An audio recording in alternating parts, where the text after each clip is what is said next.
Catherine, good to see you. Thanks so much for stopping by. A question for you. I read your book, Tantric Dating, really enjoyed it. Thank you for that. I'm curious as to your goal of breaking down, like once you have a goal, like a book, specifically around book writing, how you break that down into smaller goals in your process for then seeing it through. For the book itself, Yes. what kind of book do you want to write? Also a self-help Self-help nonfiction. book? Okay, so the first thing I would do is you can go online and find out an outline for a successful self-help book. And they'll give you an outline on what to do on each chapter. And then I didn't do that with Tantric Dating. Tantric Dating was more like kind of a surprise book to me. But the other ones that I planned out more, what I do is I sit down with, so I get the ideas for 15 chapters or whatever. And then I make a YouTube video so I can do two birds with one stone.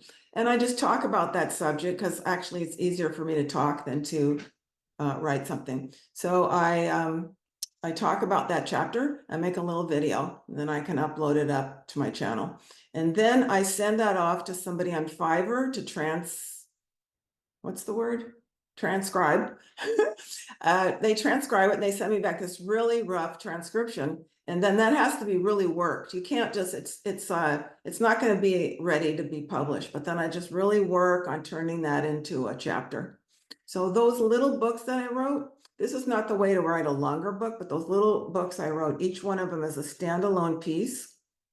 And then I use those pieces, as I said, as a video. I use them as blog posts. I send them out in my newsletter, and then I compile them in the book.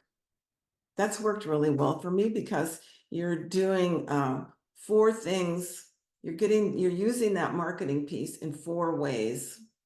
That's also giving, okay? Because I'm giving everything in the book out for free.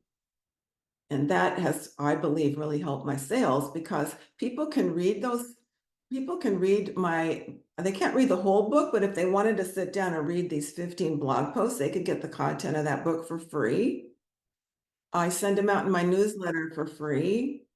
I get the YouTube for free, and all that outgoing freeness adds to you being successful as an author. I also I have this guy, we're not doing it anymore, but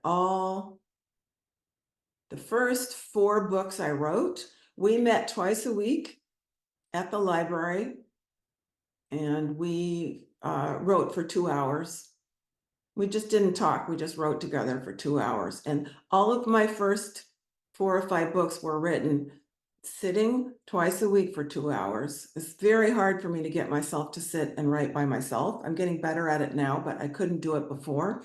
So getting a writing partner is a really good idea. You can find other people that write online together. You just show up. You can do writing classes where you share your work, but we didn't want to share our work. We just wanted to get to work. So we would maybe have coffee before, sit and write together for 2 hours and go home. And then we became friends through that process, but that wasn't the point. The point was, this is when I write. Wednesday mornings, 10 to 12, and Sundays, 2 to 4. That was it. I got all my books done in that time. So some people write every day. I've never been able to do that. Some people have certain hours every day. I've never been able to do that, but I have 11 titles now, and that's all been done in that way.